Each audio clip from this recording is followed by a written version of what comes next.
Bonjour à tous, c'est un vrai plaisir d'être avec vous et je suis reconnaissant pour l'opportunité de parler de ce sujet. Merci Priscilla, merci Philippe pour l'opportunité, Étienne. Moi, j'ai eu le privilège, avant de devenir pasteur, hein, d'avoir fait une école de commerce et école de management, donc en France et aux États-Unis. J'ai été impliqué dans le monde des affaires pendant de nombreuses années aux États-Unis et à l'international et aussi en France. Et c'est vrai que j'ai pu expérimenter en première ligne tous les défis du monde professionnel. Et c'est vrai que ça a été pendant des années un monde un peu compliqué à vivre, avec un grand sentiment de solitude, un duel entre ma vie du dimanche et ma vie de tous les jours. Et puis voilà, c'était un mal-être, une ambiguïté, et j'avais du mal à y voir le bout en fait et faire le tri dans ma tête. Et je vais vous expliquer pourquoi. C'est que tout simplement, quand on occupe des positions assez importantes et qu'on travaille à l'international, eh bien, on doit gérer à la fois une vie professionnelle qui est très prenante et puis une vie de couple. J'ai toujours le souvenir de ma femme qui me disait écoute, on arrive à faire sans toi dans la semaine, donc quand tu rentres le week-end, j'apprécierais que tu sois pas le chef. Et c'était vraiment compliqué de trouver sa place, faire face aux attentes de mon travail et aux attentes de mon épouse. Je me souviens aussi que c'était compliqué de gérer la culpabilité à cause de mes absences à répétition, où mes garçons me demandaient et je n'étais pas là pour eux. Je me souviens aussi de faire face à la pression des objectifs, des chiffres, du résultat, faire les bons choix sans amener aussi ces tensions-là à la maison. Ça veut dire que quand je sortais de ma voiture, il fallait que je laisse tout dans la voiture et que je sois une personne différente à la maison. Je me souviens devoir gérer aussi mon plan de carrière, mon succès professionnel, tout en n'oubliant pas ma famille et n'oubliant pas Dieu.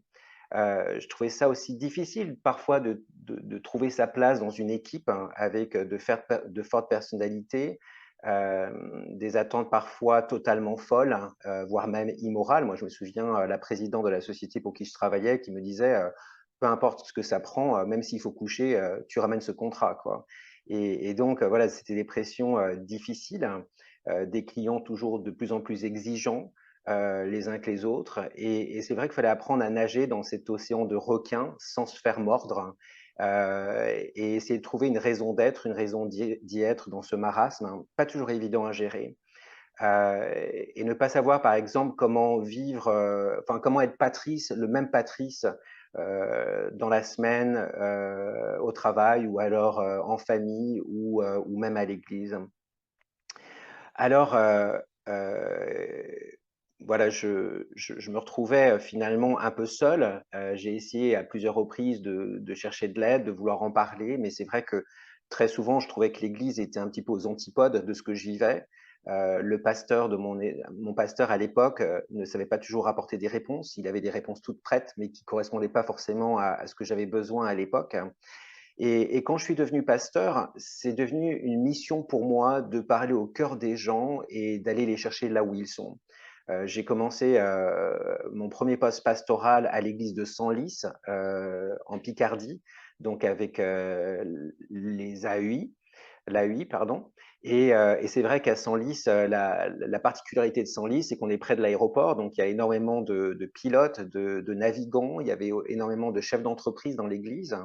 Et c'est vrai que je me suis retrouvé finalement dans mon monde, où il m'est arrivé par exemple de prendre l'avion avec un chef de cabine et me retrouver à Londres pour faire des études bibliques, de déjeuner régulièrement à la cafétéria d'Air France pour rencontrer les gens, ou alors de siéger même dans un conseil d'administration parce que voilà, il y avait quelqu'un qui devait licencier du personnel dans son entreprise.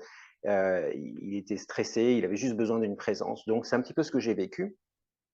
Alors, il y a plusieurs livres qui existent et on va vous les transmettre ensuite, mais il y a des livres comme celui d'Alain André, hein, Église, où es-tu? Ça m'a beaucoup inspiré. Il y a le travail centré sur l'évangile aussi de Tim Chester. Ma vie professionnelle, une aventure de foi, qui a été écrit par Anne-Marie Busson, qu'on va entendre tout à l'heure, hein.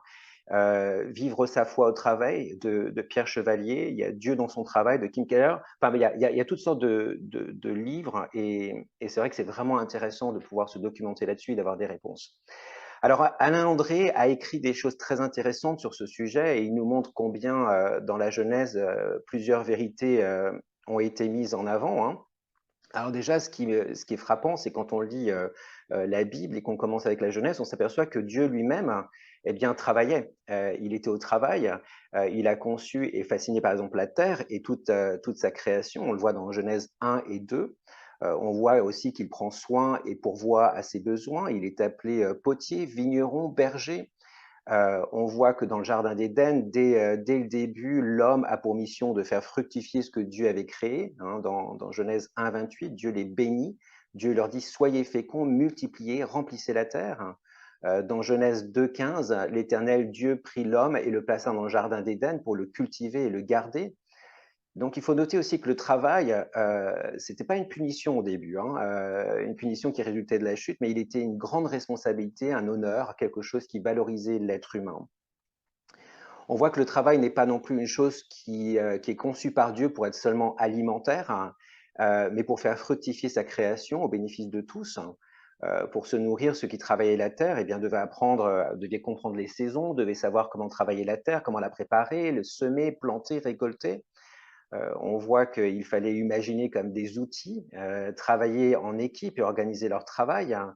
Et tous les êtres vivants bénéficiaient en finalité du travail d'Adam et Ève.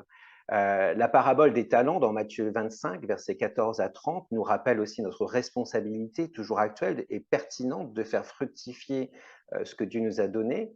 Et cela nous amène en finalité à découvrir nos talents, à développer nos connaissances, compter nos ressources, manager notre énergie pour le bien et de la communauté humaine.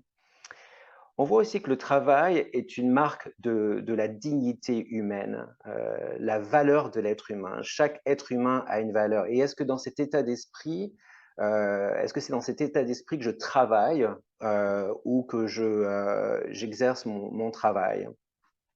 Et est-ce que les églises aident les professionnels à penser de cette manière? Dans la pensée antique, grecque ou romaine, la valeur d'une personne résidait dans ses capacités et non pas dans le fait qu'elle était un être humain. Bon, heureusement, il y a eu la Déclaration des droits de l'homme au XXe siècle, hein, mais il y a eu un très très bel article qui a été écrit dans Harvard Business Review par Hubert Joly, qui était le ex-président enfin l'ancien président de Best Buy. Et il a écrit, il a déclaré: je ne crois qu'en l'humain. Et ce qu'il faut réaliser aujourd'hui, c'est qu'on vit dans une nouvelle période, une nouvelle ère. Il y a un changement de paradigme où la mission en entreprise a changé. Avant, la priorité, c'était de faire du profit. Aujourd'hui, on est plus en train de parler de bien commun. Alors c'est vrai que le profit est impératif, hein, mais c'est plus une finalité pour beaucoup de leaders d'entreprise. Le leader contemporain est dans une vraie quête de sens et son rôle n'est plus de résoudre les problèmes, mais de créer un environnement au sein duquel les salariés peuvent exprimer eh bien, tout leur potentiel. Alors il y a 5 mots qui caractérisent cela, c'est l'authenticité, c'est la vulnérabilité, l'humanité, l'humilité aussi et l'empathie. Et je crois qu'on a beaucoup de choses à dire là-dessus. Enfin, la Bible parle tellement de ces caractéristiques. Aussi, ce qu'il faut savoir, que ces nouveaux dirigeants travaillent sur la raison d'être et veulent que les salariés se reconnaissent en elle. Et derrière chaque fonction, derrière chaque fonction, pardon, il y a un être humain. Et le job finalement qu'on fait, eh bien, devient une vocation. Et je crois qu'on a pas mal de choses à dire là-dessus. Alors, une autre chose, c'est aussi que l'homme a été quand même créé à l'image de Dieu. Dans Genèse 1, 26, Dieu dit, hein, faisons l'homme à notre image, selon notre ressemblance. Donc cela me porte, moi, en tant qu'individu, à porter un autre regard, un regard différent sur les autres. Et je crois que on peut accompagner les gens dans nos églises de cette manière. Notre valeur, finalement, ne dépend pas du regard des autres, de leurs critères ou de la société, mais bel et bien du fait qu'on est enfant de Dieu et que Dieu pose son regard sur moi et il m'aime d'une manière inconditionnelle. Et ça, c'est vraiment une grande différence. Alors, l'importance de bien se connaître, de savoir qui nous sommes et quelle est notre contribution dans ce monde, nous donne une grande solidité, une bonne assise. La contribution de chacun au bien commun et l'interdépendance sont une nouvelle façon de penser. Et vous connaissez cet adage, hein, seul on va plus vite, mais ensemble on va plus loin. Et je crois que dans le monde de l'entreprise, eh bien, on peut apprendre à travailler ensemble pour aller plus loin.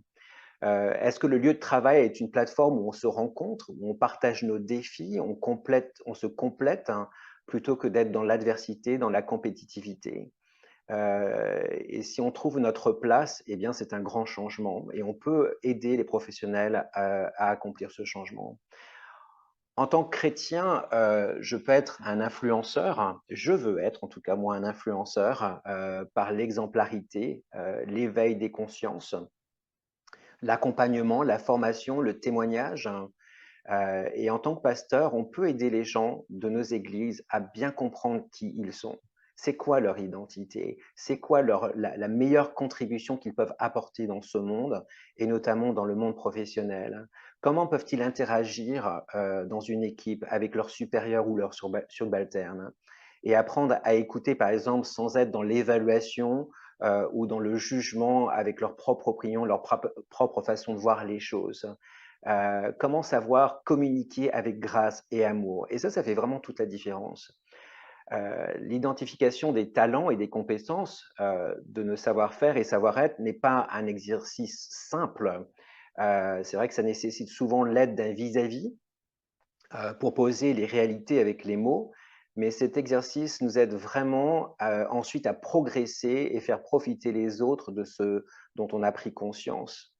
Alain André, toujours dans son livre, écrit qu'il est important que dans l'Église, on entoure cet exercice, non pas de manière restrictive, sous l'angle seulement de la part que la personne peut apporter aux besoins de l'Église locale, mais dans une approche globale, afin que chaque chrétien puisse pleinement réaliser sa destinée dans tous les aspects de sa vie et dans tous ses cercles de relations, et ainsi il sera témoin de Christ efficace et une bénédiction de tous. Donc arrêtez de penser juste à l'Église, mais comment on peut contribuer dans l'Église dispersée dans la semaine. Alors il y a aussi une notion qui est importante, c'est ce respect réciproque. Du fait de la chute, le cœur de l'homme, eh bien, s'est centré sur lui-même, il est devenu très égoïste, indépendant, dominant, ambitieux. La notion de proie et de prédateur est très présente dans le monde de l'entreprise. Et ça peut être hyper violent, même entre collègues. Et il en résulte un climat de compétition, voire même de confrontation. Et on voit aujourd'hui, on récupère des gens dans nos églises qui sont en pleine dépression, qui ont une amertume pas possible parce que ce qu'ils vivent au travail, c'est juste une pure folie, quoi. Donc ce manque de dialogue à la fois en entreprise et même dans l'Église existe et on peut apporter quelque chose. Le respect, il est nourri entre autres de la confiance. C'est un ingrédient indispensable à tout élan, à toute créativité, toute envie de donner et de se donner.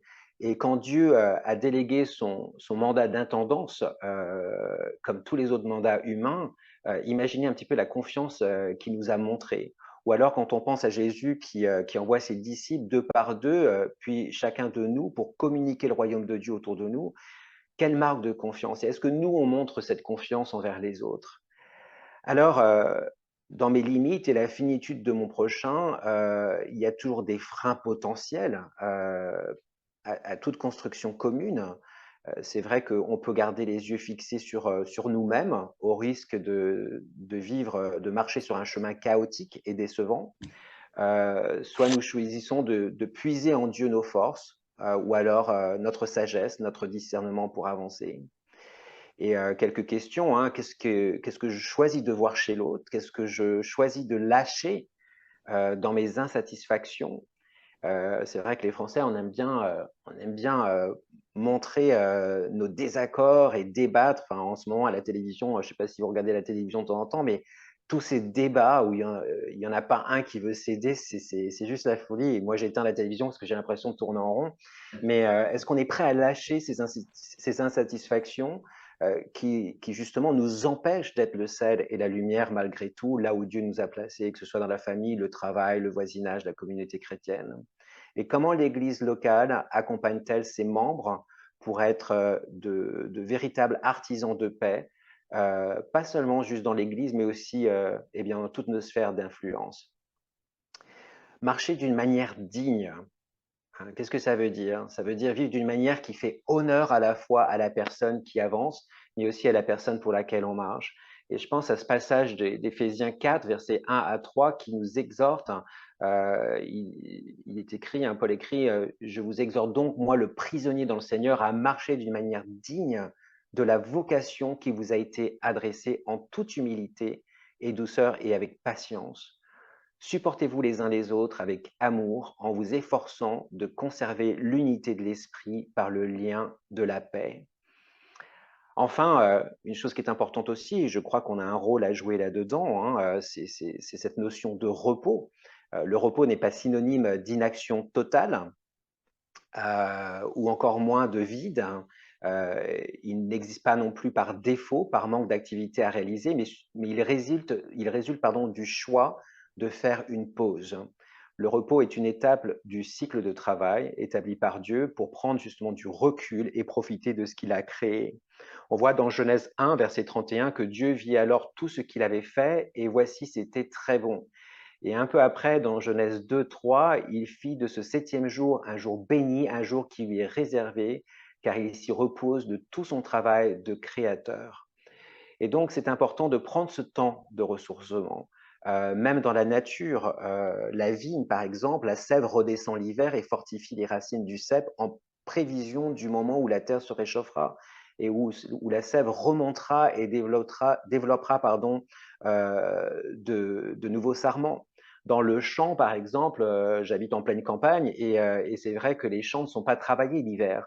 Voilà, c'est pour restaurer la fertilité. Donc, il est important de pouvoir encourager les professionnels à avoir ce cycle de rechargement où ils peuvent prendre du temps juste pour eux, pour se ressourcer spirituellement, pour se ressourcer physiquement, intellectuellement, émotionnellement. Parce que c'est vrai que si je suis dans la suractivité permanente, eh bien, c'est impossible de pouvoir évaluer ce que je fais correctement ou d'avoir un impact réel, d'en profiter. Est-ce que je suis encore émerveillé et reconnaissant de ce que je vois de bon, de beau, de bien autour de moi? Ou est-ce que je suis simplement blasé, aveuglé parce que voilà, j'ai plus le temps de réfléchir à ces choses? Et sur ce point, je sais qu'il y a un vrai effort à faire sur nous-mêmes, tant les médias aiguisent notre œil sur ce qui est ce qui est dysfonctionnement, ce qui incite à la polémique et au découragement. Alors, est-ce que je donne ce temps, est-ce que je me prends du temps, pardon, pour me ressourcer, pour mon être entier? Enfin, ce temps aussi est important pour le dialogue avec Dieu, hein, en rapport au travail. Genèse 3:8 nous apprend que Adam et Ève avaient l'habitude de dialoguer avec le Seigneur. Le soir, quand souffle la brise. Donc il y avait ce questionnement, cet émerveillement d'Adam et Ève. Il y avait il y avait ce dialogue avec Dieu. Et donc, je pense que c'est important que pour nous, on puisse vraiment encourager les gens dans ces domaines. Deuxièmement, c'est important de voir le travail comme une vocation. Et je pense que c'est là où ça change toute la façon de voir le travail et ça répond à pas mal de choses. Puisque la Bible est la dernière autorité dans tout ce que vous allez rencontrer dans la vie, c'est vrai qu'il n'est pas surprenant qu'elle parle beaucoup de la façon dont on doit se conduire en ce qui concerne notre emploi. On passe plus d'un quart de notre vie adulte à travailler et il est essentiel que nous apprenions comment le Seigneur Jésus-Christ bien voudrait qu'on remplisse ses responsabilités. Et si on a l'intention d'être un serviteur effectif pour Dieu, nous devons le faire avec toute notre vie et non pas seulement les trois quarts restants de cette vie. Je le disais tout à l'heure dans mon témoignage, c'était compliqué pour moi de me voir vraiment comme un vrai chrétien. Parce que pour moi, être un vrai chrétien, c'est quelqu'un qui s'implique dans l'église le dimanche, quoi. Et moi, le dimanche, j'étais mort, quoi. Le dimanche, c'était le moment où il fallait que je me repose. Alors, j'habitais aux États-Unis à l'époque et fallait aller à l'école du dimanche à 9h30. Ensuite, il y avait un culte à 10h30 et puis on te culpabilisait si tu venais pas au culte du soir à 18h30. Et c'était souvent le seul jour où je pouvais être avec ma famille, hein. Et je me souviens dire à ma femme, mais si seulement je pouvais juste euh, utiliser ce que j'ai appris à l'école du dimanche pendant la semaine, mais ce serait formidable. Mais là, faire 3 réunions le dimanche, alors que franchement, j'ai vraiment envie d'être avec ma famille, C'était compliqué et vraiment je me culpabilisais, je pensais vraiment que j'étais juste un demi-chrétien ou un chrétien de bas étage parce que, eh bien, j'étais pas là où on m'attendait. Alors que si on comprend que notre travail, c'est notre vocation, on est Christ là où Dieu nous a mis, on est disciples là où Dieu nous a mis dans notre travail, eh bien, ça change toute la donne. Luther et Calvin ont dit que le travail est une vocation de l'homme reçue de Dieu et cette approche a révolutionné le monde économique vraiment dans toute l'Europe grâce aux pratiques intègres et sérieuses eh bien, du chrétien dans le monde du travail. Euh, Nous sommes des ministères de Dieu dans notre travail. Et il ne faut pas oublier cela. Et je crois qu'on a ce devoir d'aider les gens, les professionnels, à comprendre cela. En final, le travail est une manière d'assurer ce mandat d'indépendance. Il doit être accompli de façon à glorifier Dieu et servir les autres. Colossiens 3, versets 23 à 24 nous dit, tout ce que vous faites, faites-le de toute votre âme, comme pour le Seigneur et non pour les hommes, sachant que vous recevrez du Seigneur l'héritage en récompense. Servez Christ, hein, d'accord? Servez Christ, le Seigneur. Alors, quel regard est-ce que je porte sur la manière d'effectuer mon travail? Est-ce que j'effectue mon travail comme une activité spirituelle, c'est-à-dire connectée avec les principes de Dieu? Qu'est-ce que cela changerait pour moi et pour ceux qui m'entourent? En tant qu'Église, comment puis-je accompagner chacun à vivre le travail comme une activité spirituelle? Qu'est-ce que cela amènerait à changer dans ma vision ou dans mes activités? Donc tous les chrétiens sont appelés à un plein temps. Éphésiens 4, verset 1 dit que notre vocation, c'est le service. Hein. Je vous exhorte donc, moi, le prisonnier dans le Seigneur, à marcher d'une manière digne de la vocation qui vous a été adressée. La Bible dit clairement que chaque personne sauvée fait partie intégrante du corps du Christ, hein, et que la contribution de chaque membre est importante. Dieu s'attend à ce que chaque chrétien fasse partie de l'œuvre. On voit par exemple 1 Corinthiens 12, versets 12 à 27, et je ne vais pas le lire entièrement parce que ça va prendre trop de temps, mais voilà, ça parle du corps qui a plusieurs membres. On est tous membres du même corps, malgré leur nombre, on forme un seul corps et Dieu nous a disposés exactement là où il veut qu'on soit pour qu'on se complète.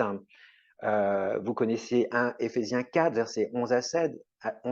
Hein, il a donné les uns comme apôtres, les autres comme prophètes, les autres comme évangélistes, les autres comme pasteurs et docteurs, pour le perfectionnement des saints en vue de l'œuvre du ministère et de l'édification du corps du Christ, jusqu'à ce que nous soyons tous parvenus à l'unité de la foi et de la connaissance du Fils de Dieu, à l'état d'homme fait.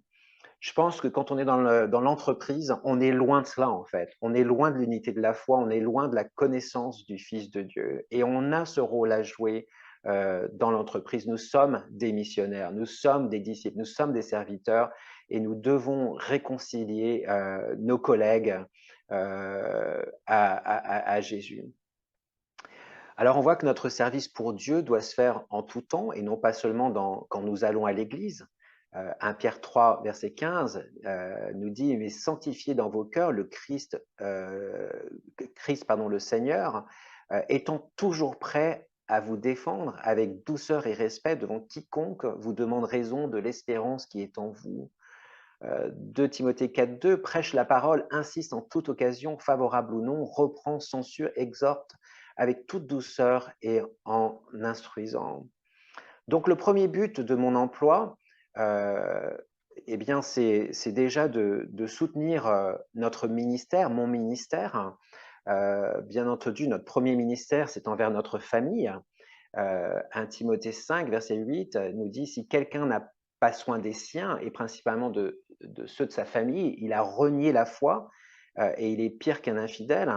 1 Timothée 3,5 nous dit, car si quelqu'un ne sait pas diriger sa propre maison, comment prendra-t-il soin de l'Église de Dieu? Deuxième ministère que je vois aussi, c'est envers notre famille chrétienne. Galates 6,10. Ainsi donc, pendant que nous en avons l'occasion, pratiquons le bien envers tous et surtout envers les frères en la foi. Et là encore, alors je lis beaucoup le Harvard Business Review parce que ça me permet d'être toujours à flot et de comprendre ce qui se passe dans le monde de l'entreprise. Mais il y a un article qui est sorti qui était très très intéressant justement sur la seconde partie de la vie des gens, des professionnels.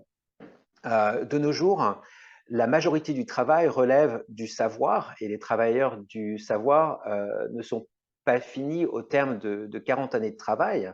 Euh, c'est vrai qu'à un moment, ils s'ennuient tout simplement. Et on entend parler de la crise de la quarantaine, hein, souvent on en parle.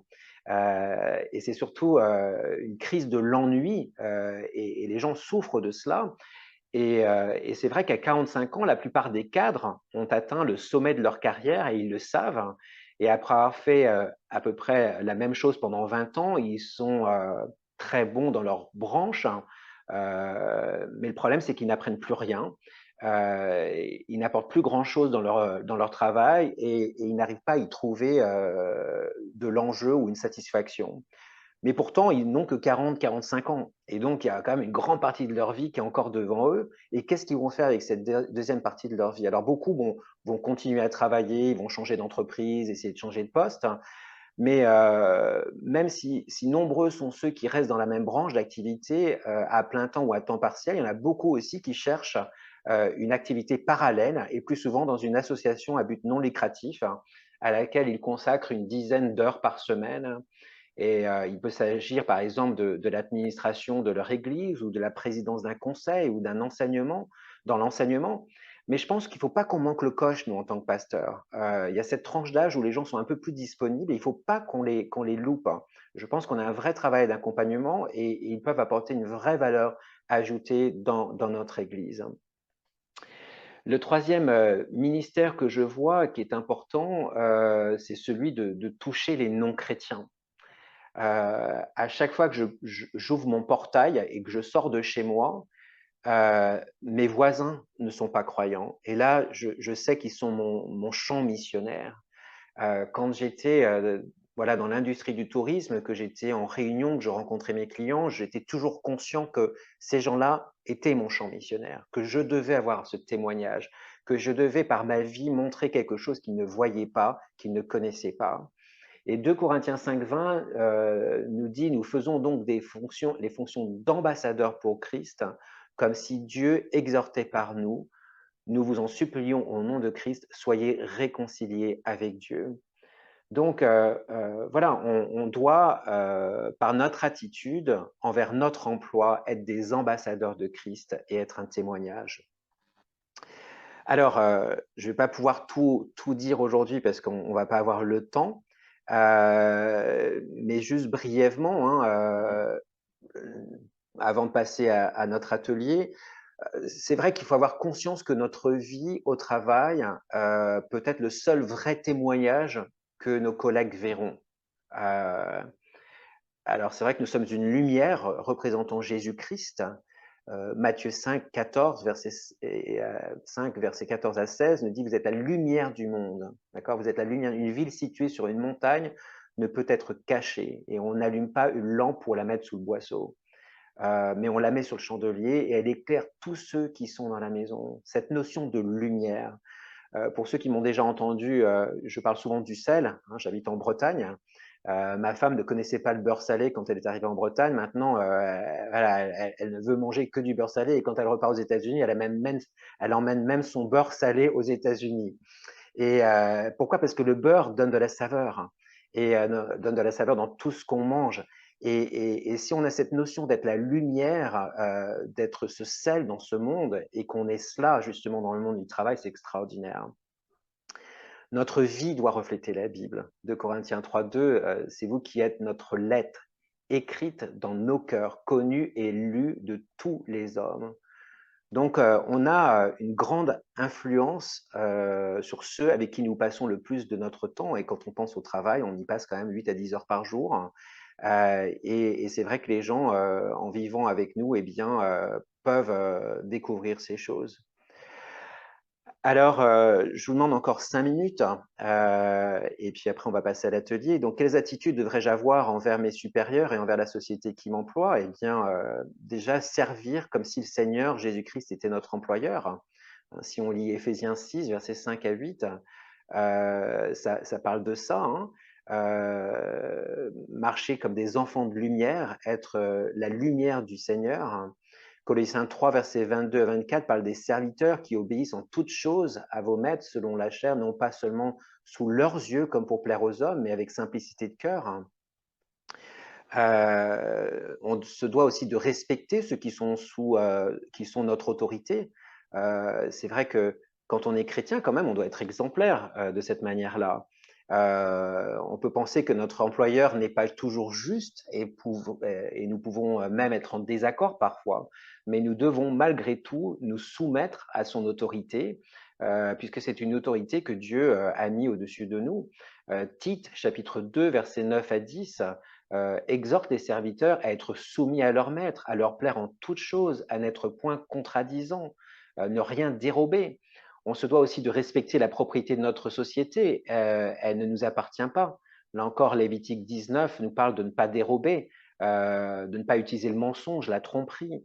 On se doit aussi de respecter les heures de la société. Je dirais que je peux même pas imaginer combien ça serait contre-productif d'être connu comme étant chrétien et finalement d'être vu comme un feignant ou quelqu'un qui arrive en retard, qui part toujours avant l'heure ou qui passe son temps à la machine à café. Il y a un vrai témoignage ici, on doit rechercher le bien, nous dit 2 Corinthiens 8, non seulement devant le Seigneur, mais aussi devant les hommes. On se doit aussi de faire notre mieux pour aider la société à réussir et que notre employeur soit satisfait. Romains 12, 11 nous parle d'avoir du zèle, non de la paresse, d'être fervent d'esprit, de servir le Seigneur. 1 Corinthiens 10, 24 nous dit que personne ne cherche son propre intérêt, mais que chacun celui d'autrui. Proverbe 10, 4 nous dit que celui qui agit d'une main lâche s'appauvrit, mais la main des diligents enrichit. Ouais, je pourrais vous citer tous les versets et je donnerai mon contenu à Priscilla et elle pourra vous le transmettre si vous lui demandez. Il y a un autre point aussi qui est important, c'est que la Bible nous dit de nous occuper de nos affaires et ne laissons pas la paresse de quelqu'un d'autre nous influencer. 1 Thessaloniciens 4, 11 parle de cela, 2 Thessaloniciens 3 aussi. La Bible parle aussi du rôle de l'employeur et du superviseur, comment il se positionne par rapport à ses employés. Est-ce que c'est un tyran? Est-ce que c'est quelqu'un qui est dans le respect? Est-ce que je traite les gens en dessous de moi avec justice et égalité? Est-ce que je leur impose des principes que moi-même je refuse de suivre? Colossiens 4, 1, il est écrit « Maître, accordez à vos serviteurs ce qui est juste, ce qui est équitable, sachant que vous avez aussi, vous, un maître dans le ciel. » Éphésiens 6, 9 nous dit « Et vous, maîtres, agissez de même à leur égard et abstenez-vous de menaces, sachant que leur maître et le vôtre est dans les cieux, et que devant lui, il n'y a point d'acceptation de personne. » Est-ce que je suis pris dans mes propres intérêts? Est-ce que j'essaie d'être un leader sur trop de choses? Est-ce que... voilà, il y a plein de choses qu'on pourrait dire, mais déjà, là, il y a pas mal de matière. Et je propose que finalement, on passe en atelier et qu'on puisse discuter ensemble de, voilà, à propos des questions que Priscilla va nous